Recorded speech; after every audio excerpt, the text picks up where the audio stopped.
Dead no more. Patient Zero, Chapter 10, Dead Best Friend.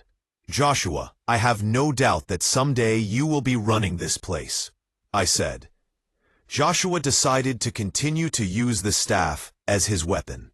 In the days that followed, he worked with Fred and Tim to create a collapsible staff with retractable blades. He was on his way to truly becoming a badass. I walked in on T, Rodriguez, Tim, Gerald, and Andre playing poker. The room was filled with friendly trash-talking, liquor, and cigar smoke. You'd never know the end of the world was going on. So T, what was the doc like as a kid? Asked Gerald. Believe it or not, he was kind of shy. Me, I was the class clown. But no one could make me laugh the way he could, said T. He was just a genuinely good person. Yeah, but no one is better than T, I said.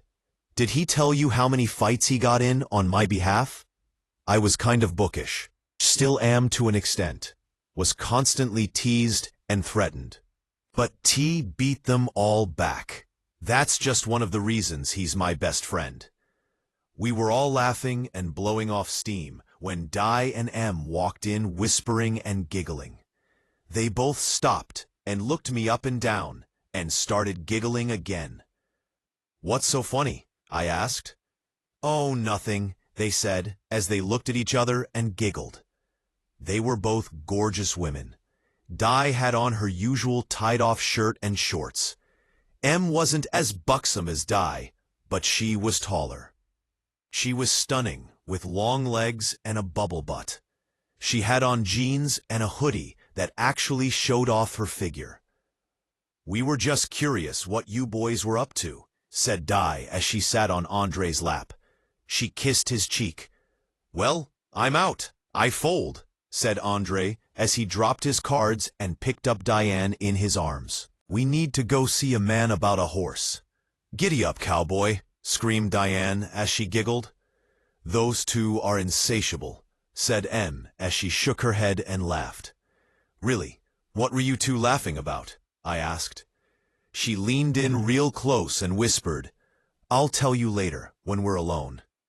Well, I guess the game is kind of destroyed, said T. Let me go find me some other entertainment. M, can you walk with me? I have something I need to discuss with you, I said. Sure, no problem, Marv, she said. I don't know why I waited so long to tell you this, but you did an outstanding job when we found Jamie and Ronnie, I said. And the way you handled Aisha was truly masterful. Gee, thanks, she said as she blushed a little.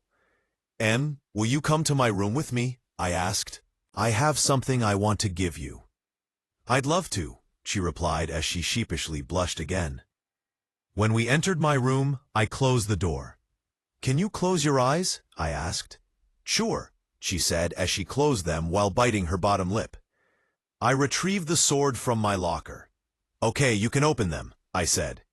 I want to present you with this sword for your heroism and compassion. Wow, she gushed. Marv, is this a Hanzo sword? Yes, I responded. And now it is your Hanzo sword. Thank you so much, she screamed as she jumped into my arms and hugged me as she wrapped her legs around me. You have no idea what this means to me. Well, you've earned it, I said. All of your hard work is paying off. Pretty soon, you'll be able to take students if you like. Thank you for your confidence and support, she said. I won't let you down. Also, I wanted you to know that I will be taking on Joshua as a protege, I said. I not only want to teach him martial arts, but I want to teach him to lead. I think he will love that, she said. Marv, can I ask you a question? Sure, you can ask me anything, I said. Do you not find me attractive? She asked shyly. What on earth would make you think that? I asked. You're one of the most beautiful women I've ever known, both inside and out.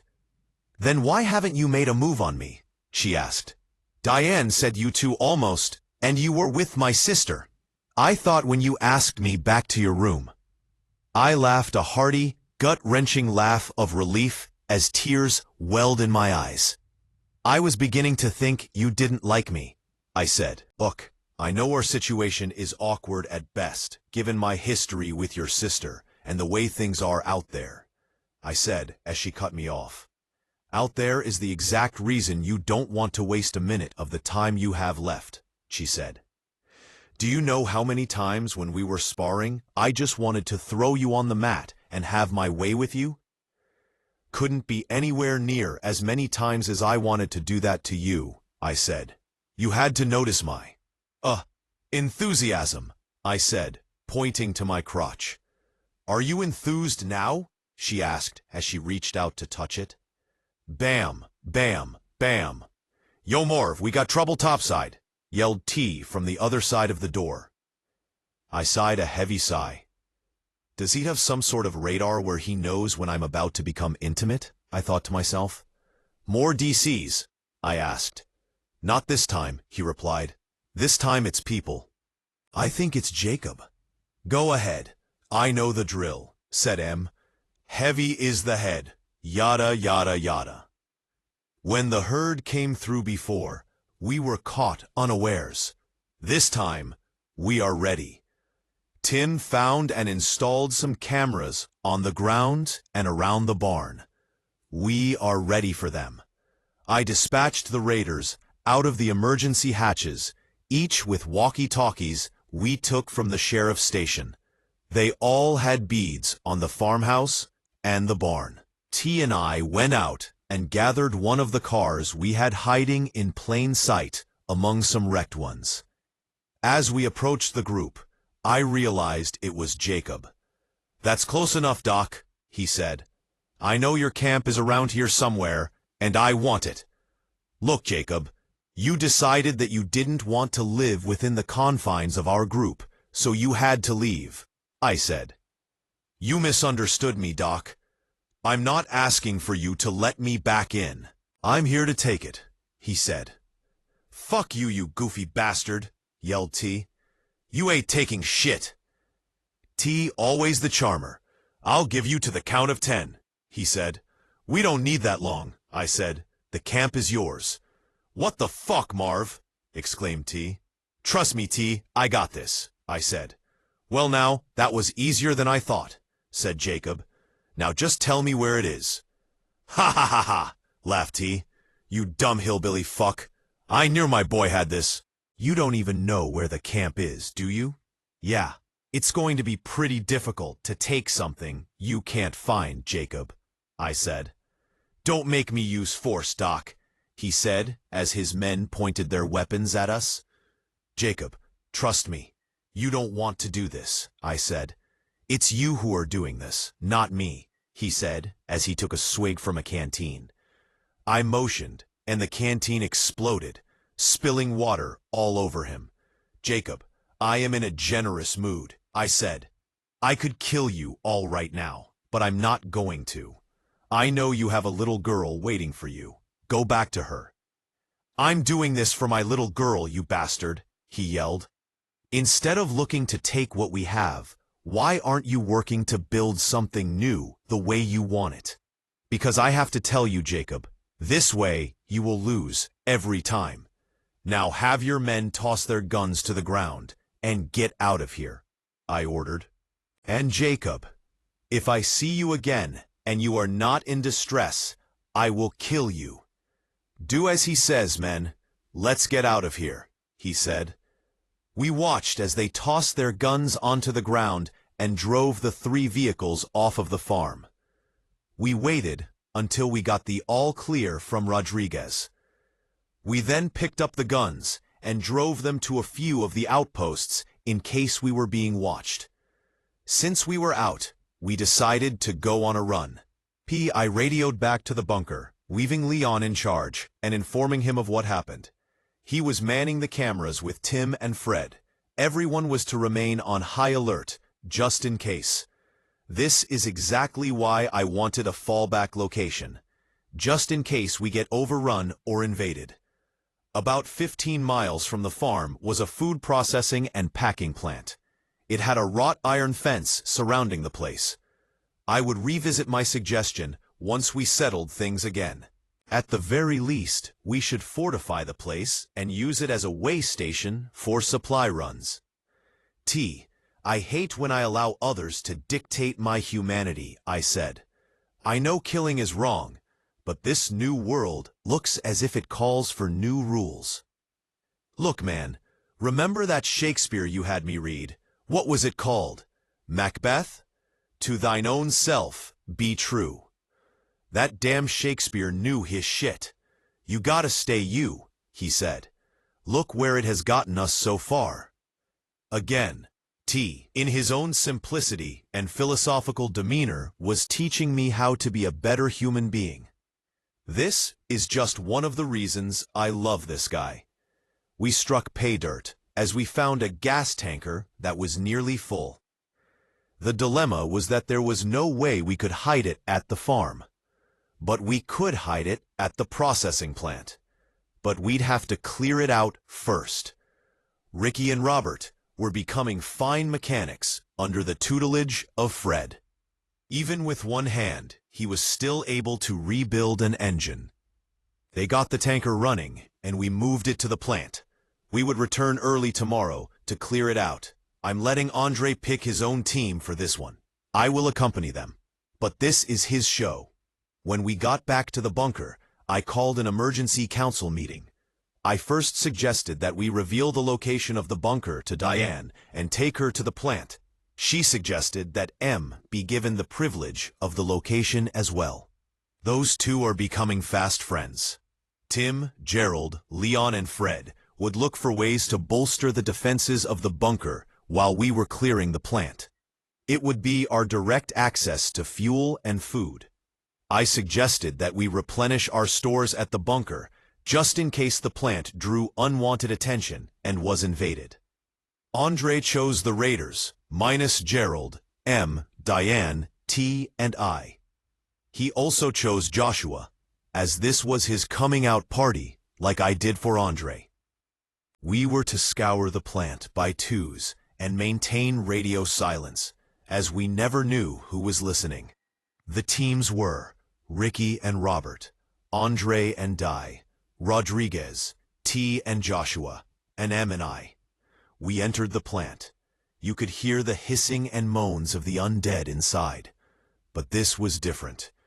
There were about 10 or so, and they looked to be docile. Why are they all missing their arms? I heard Joshua whispering to Rodriguez. I looked over at Andre and motioned for him and Diane to circle around clockwise.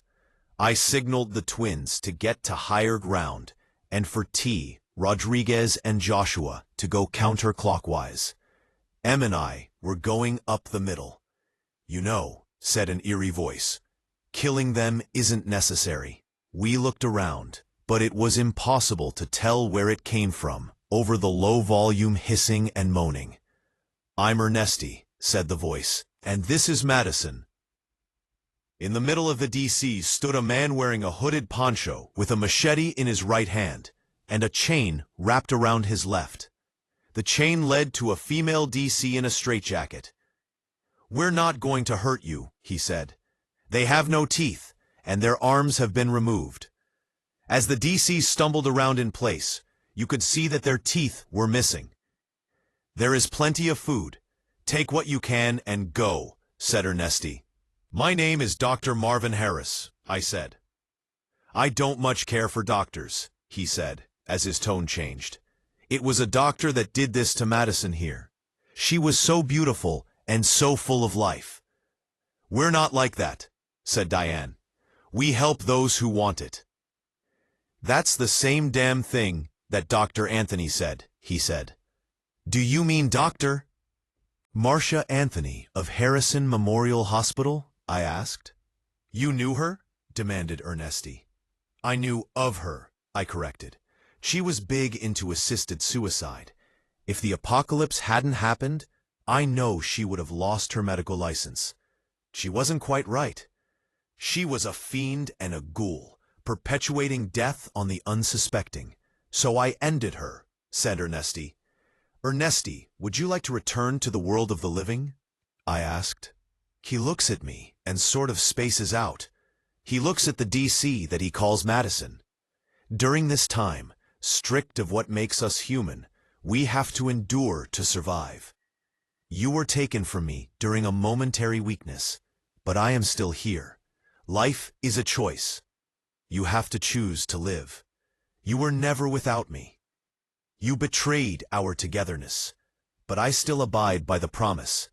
Life continues as long as one lives, he said. I will only return if Madison can come with me. We all looked at each other. An idea crept into my mind. Ernesty, how about you stay here and we visit with you from time to time? And when you need a break, you can visit with us from time to time, I asked. We have children in our camp, and we don't think they would do well with, Madison. Dr. Harris, you intrigue me, he said. You genuinely care for your people. I accept the terms that you offer. Are you crazy? Whispered Diane. Why would you placate this lunatic? He is protecting someone he cares for, and I can respect that, I said, as I looked into M's eyes. Besides, imagine if we became the ones he began to care for. I never thought of it that way, said Diane. I guess that's why you're the leader. I slowly walked through the DCs up to Ernesty. I extended my hand, and he grabbed it and pulled me in tight. We are now one. Repeat the promise. Life continues as long as one lives, he said. I looked to my group, and we repeated together, life continues as long as one lives. Thank you, brother, said Ernesty as he embraced me. We are now family. We will protect one another as we would ourselves. I want you all to return to the bunker, I said. I'm staying here with Ernesty and Madison.